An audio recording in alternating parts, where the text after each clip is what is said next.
Assalamualaikum warahmatullahi wabarakatuh. Kami dari kelompok 7 akan mempresentasikan analisis perencanaan kapasitas menggunakan model linear programming.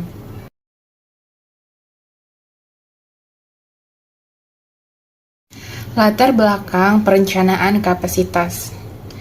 Perencanaan yang dilakukan oleh seluruh personel yang terlibat dalam perorganisasian suatu kegiatan usaha berjalan dengan baik sangat dipengaruhi oleh adanya pengalaman serta kematangan di dalam pengelolaannya. Dengan demikian, kegiatan perencanaan merupakan kegiatan utama dan pertama yang harus dilaksanakan secara matang. Pada prinsipnya, perencanaan merupakan fungsi manajemen yang teramat penting dan strategi karena sebagai penentu berfungsinya unsur-unsur lainnya seperti perorganisasian, directing atau pengarahan, kontrol dan evaluasi. Sebagaimana dalam kegiatan pendidikan, kegiatan perencanaan merupakan fungsi strategis karena berdasarkan tujuan-tujuan pendidikan yang diterapkan, prosedur dan metode serta aturan-aturan pelaksanaannya dijabarkan secara rinci. Untuk meningkatkan efektivitas pelaksanaan kegiatan pendidikan, maka jasa manajemen sangat penting dan sangat menentukan. Selanjutnya, perencanaan kapasitas. Kapasitas merupakan kemampuan menghasilkan jumlah unit yang dapat ditangan, diterima, disimpan, atau diproduksi dalam suatu periode waktu tertentu. Kapasitas menentukan besarnya biaya tetap dan juga sekaligus seberapa mampu perusahaan memenuhi permintaan. Keputusan kapasitas tentunya mengacu pada misi dan strategi organisasinya dan akan berdampak pada setiap keputusan terkait dengan manajemen operasi, yang dalam penetapannya membutuhkan ramalan permintaan yang akurat dan pemahaman akan teknologi yang tepat dan fleksibilitas ketika dibutuhkan perubahan.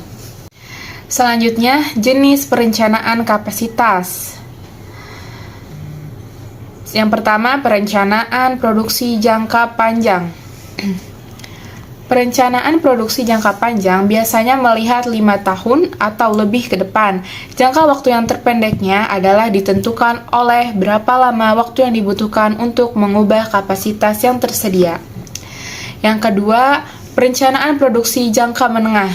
Perencanaan jangka menengah mempunyai horizon perencanaan antara 1-12 bulan dan dikembangkan berdasarkan kerangka yang telah ditetapkan pada perencanaan produksi jangka panjang. Yang ketiga, perencanaan produksi jangka pendek. Perencanaan produksi jangka pendek mempunyai horizon perencanaan kurang dari 1 bulan, dan bentuk perencanaannya adalah berupa jadwal produksi. Jenis-jenis kapasitas. Yang pertama ada kapasitas desain. Kapasitas desain menunjukkan output maksimum pada kondisi ideal di mana tidak terdapat konflik penjadwalan, tidak ada produk yang rusak atau cacat, perawatan hanya yang rutin, dan sebagainya. Yang kedua ada kapasitas efektif, yang dimana suatu perusahaan mengharapkan untuk mencapai hambatan operasional yang tersedia saat ini. Kapasitas yang efektif biasanya lebih rendah daripada kapasitas desain karena tempat fasilitas telah dirancang untuk versi produk sebelumnya daripada yang saat ini sedang diproduksi. Yang ketiga ada kapasitas output. Menurut Kusuma, kapasitas keluaran output atau actual output menunjukkan output nyata yang dapat dihasilkan oleh fasilitas produksi. Kapasitas aktual sedapat mungkin harus diusahakan sama dengan kapasitas efektif. Yang keempat ada kapasitas produksi. Kapasitas produksi ini berkaitan dengan jumlah produksi yang berada pada perusahaan dengan periode tertentu. Menurut Hadinata, perusahaan diwajibkan untuk memenuhi permintaan konsumen dengan menggunakan metode pengelolaan kapasitas produksi dengan tujuan agar dapat memenuhi permintaan dengan tepat waktu.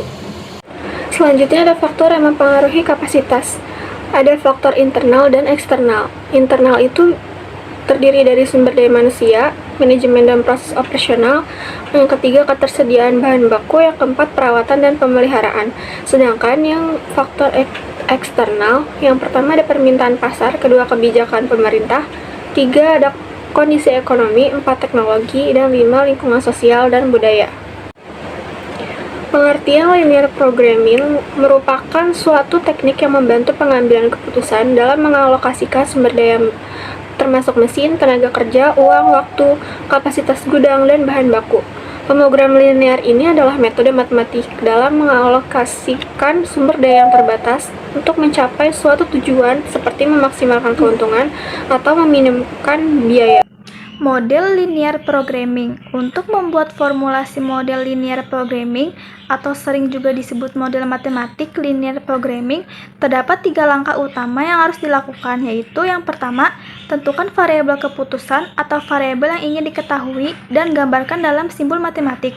Kedua, tentukan tujuan dan gambarkan dalam satu sel fungsi linear dari variabel keputusan yang dapat berbentuk maksimum atau minimum. Ketiga, tentukan kendala dan gambar dalam bentuk persamaan linear atau ketidaksamaan linear dari variabel keputusan. Model matematis dari linear programming. Model matematis dari linear programming adalah memilih nilai-nilai untuk x1, x2, sampai xn. Keterangan: Z sama dengan fungsi tujuan, Cn sama dengan koefisien variabel keputusan, Xn variabel keputusan, M macam batasan-batasan sumber atau fasilitas yang tersedia, N sama dengan macam-macam kegiatan yang menggunakan sumber atau fasilitas tersebut. I sama dengan nomor setiap macam sumber atau fasilitas yang tersedia. I sama dengan 1, 2, 3, dan seterusnya. J sama dengan nomor setiap macam kegiatan yang menggunakan sumber atau fasilitas yang tersedia. J sama dengan 1, 2, 3, dan seterusnya. XJ tingkat kegiatan ke J. J sama dengan 1, 2, 3, dan seterusnya. AIJ banyak sumber I yang diperlukan untuk menghasilkan setiap unit keluaran kegiatan. J I sama dengan 1, 2, 3, dan seterusnya. Dan J sama dengan 1, 2, 3, dan seterusnya. BI banyaknya sumber fasilitas yang tersedia untuk dialokasikan ke setiap unit kegiatan. I sama dengan 1, 2, 3, dan seterusnya.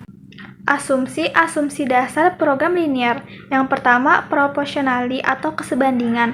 Asumsi ini mempunyai arti bahwa naik turunan nilai, fungsi tujuan, dan penggunaan sumber atau fasilitas yang tersedia akan berubah secara sebanding atau proporsional dengan perubahan tingkat kegiatan. Yang kedua, additivity atau penambahan. Asumsi ini mempunyai arti bahwa nilai fungsi tujuan tiap kegiatan tidak saling mempengaruhi, atau dalam pemrograman linear dianggap bahwa kenaikan dari nilai tujuan yang diakibatkan oleh kenaikan suatu kegiatan dapat ditambahkan tanpa mempengaruhi bagian nilai-nilai tujuan yang diperoleh dari kegiatan lain. Selanjutnya, divisibility atau dapat dibagi. Asumsi ini menyatakan bahwa keluaran atau output yang dihasilkan oleh setiap kegiatan dapat berupa bilangan pecahan. Demikian pula dengan nilai tujuan yang dihasilkan deterministik atau kepastian. Asumsi ini menyatakan bahwa semua parameter yang terdapat dalam model pemrograman linear dapat diperkirakan dengan pasti. Terdapat 2 metode linear programming. Yang pertama adalah metode grafik. Metode grafik merupakan salah satu metode yang digunakan untuk memecahkan masalah program linear yang di dalamnya terdapat 2 variabel keputusan.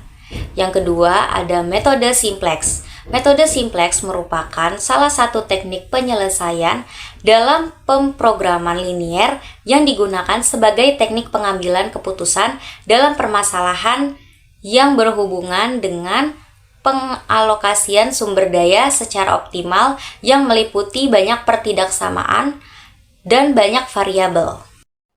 Langkah-langkah dalam pemecahan masalah grafik. Yang pertama, identifikasi variabel keputusan dan nyatakan dalam bentuk matematis. Yang kedua, tentukan tujuan dan kendala yang ada. Yang ketiga, rumuskan tujuan dan kendala ke dalam model matematika. Yang keempat, gambar grafik kendala dengan mengubah pertidaksamaan menjadi persamaan. Yang kelima, tentukan area layak atau feasible area berdasarkan arah pertidaksamaan. Yang keenam, temukan titik potong dalam area layak. Ketujuh, pilih titik keputusan terbaik dari titik-titik tersebut. Langkah-langkah yang dilakukan dalam metode simplex. Yang pertama, menyusun variabel keputusan. Menentukan variabel X1, X2, X3, dan X seterusnya sebagai representasi keputusan. Yang kedua, fungsi dan tujuan. Merumuskan fungsi linear yang akan dimaksimalkan atau diminimalkan, misalnya laba atau biaya. Yang ketiga, fungsi batasan. Menyusun kendala-kendala yang membatasi pencapaian tujuan. Yang keempat, fungsi implisit. Mengubah fungsi tujuan dengan memindahkan elemen ke sisi persamaan. Kelima, variabel slack. Menambah variabel slack untuk menunjukkan sisa kapasitas pada batasan. Keenam, tabel simplex. Menyusun tabel dari koefisien fungsi, tujuan, dan kendala. Ketujuh, kolom dan baris kunci. Mengidentifikasi kolom dan baris utama untuk perhitungan. Kedelapan, angka kunci. Titik perpotongan kolom dan baris kunci. 9. Kondisi optimal. Tercapai jika semua nilai di baris fungsi tujuan bernilai 0. Akhir ada kesimpulan. Perencanaan kapasitas adalah proses penting dalam manajemen operasi untuk menentukan kemampuan produksi dalam jangka waktu tertentu. Perencanaan yang baik membantu mengoptimalkan sumber daya, mencegah kelebihan kapasitas, serta meminimalkan kekurangan produksi. Linear programming atau LP merupakan salah satu metode matematis yang efektif untuk pengambilan keputusan dalam perencanaan kapasitas karena memungkinkan alokasi sumber daya secara optimal. Namun, linear programming atau LP memiliki keterbatasan seperti asumsi linearitas, sulitnya menangani faktor kualitatif, dan kebutuhan data yang akurat. Oleh karena itu, pemahaman kondisi perusahaan dan kemampuan menyusun model yang tepat sangat penting untuk efektivitas penerapannya. Sekian dari kelompok kami, kurang lebihnya mohon maaf. Wassalamualaikum warahmatullahi wabarakatuh.